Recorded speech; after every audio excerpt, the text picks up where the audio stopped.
आता इथे मी कढईमध्ये 2 कप आहे ना दूध टाकून घेते. हे छान गरम होऊ द्यायचं आपल्याला. तर इथे मी एक मँगो घेतलेला आहे. त्याचे ना साल काढून घ्यायचे आणि याचे काप करून मिक्सरला बारीक करायचं आहे.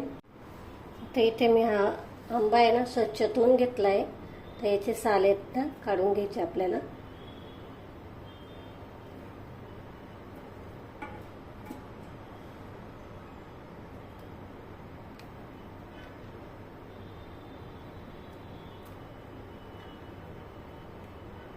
मी आता हा सगळं बघा आता साल काढून घेतलेत. तर ना याचे काप करून घ्यायचे आहेत आपल्याला असे.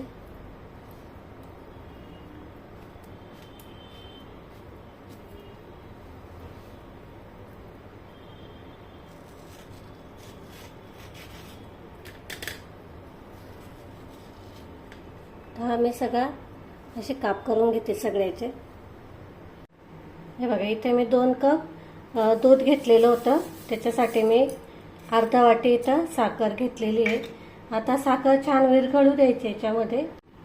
तर आपल्याला हे जे काप करून घेतलेत ना आंब्याचे हे टाकून घ्यायचे मिक्सरच्या जारमध्ये आणि फिरवून घ्यायचं. आता हे त्याच्यामध्ये आपल्याला काही केसरचे धागे घालायचे. छान कलर येतो आणि चव पण येते मस्त.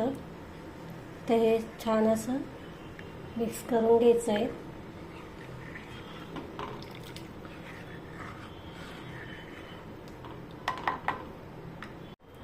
तर इथे मी अर्धा वाटी दूध घेतलेलं आहे.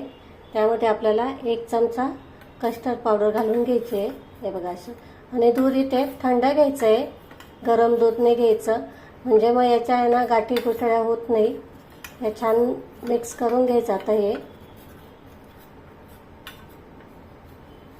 आता हे जे आपण कस्टर्डचं दूध करून घेतलं हे थोडं थोडं याच्यात टाकायचं आणि लगेच मिक्स करायचं चालायचं.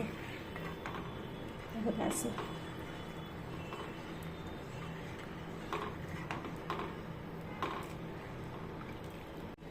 हे बघा छान उकळी आलेली. आता इथे बघा मस्त छान उकळी आलेली आहे. तर इथे ना थोडं घट्ट पण झालेलं आहे. बघा तुम्हाला दिसत असेल. हे बघा असं आहे ना छान मस्त शिजू द्यायचं आहे. 5 मिनिटासाठी छान उकळी काढून घ्यायची. बघा आता कसं ओळखायचं. हे बघा अजिबात इकडं तिकडं होत नाही आहे. मस्त शिजलेलं आहे असं झालेलं आहे. आता हे ना आपण गॅस बंद करू आणि पूर्ण थंड करून घेऊ. आता हे मध्ये मध्ये ना असं हलवत राहायचं आहे. म्हणजे काय होतं की याला आहे ना वरती पापडी वगैरे येत नाही. मग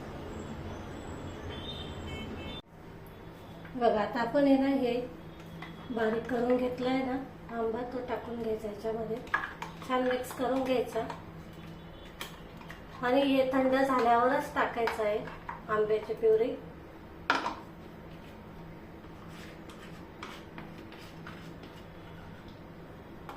मिक्स करून घ्यायचं.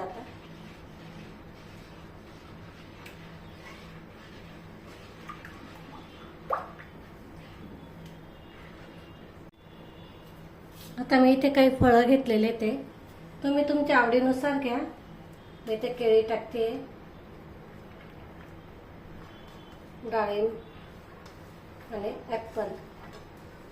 तुम्ही तुमच्या आवडीनुसार टाका. तुम्हाला काय काय आवडतं फळं ते टाकायचे. फक्त ज्यामध्ये असं रस वगैरे निघतो किंवा ज्यूस निघतो ते फळं नाही टाकायचे. जसं की कलिंगड आहे, खरबूजे वगैरे असे नाही टाकायचे. बघा इथे आपलं हे मँगो फूड कस्टर्ड बनवून तयार आहे. तर इथे मी ग्लास घेतलेला आहे त्यामध्ये टाकून घेऊ आपण. हे मस्त छान असं क्रीमीनेस झालेलं आहे, बघू शकता. आता मी याच्यामध्ये आणखीन टाकते थोडेसे. तुम्हाला जे फळं आवडतील ते तुम्ही टाका याच्यामध्ये, खूप छान लागतात. केळी वगैरे टाकले थोडे अजून वरतून, मँगो.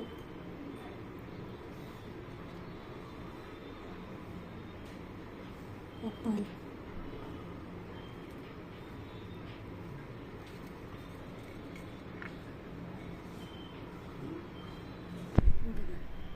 किती छान मस्त झालेलं आहे, बघू शकतात तुम्ही.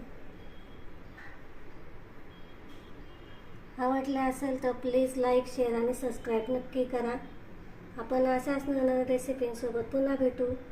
तोपर्यंत नमस्कार.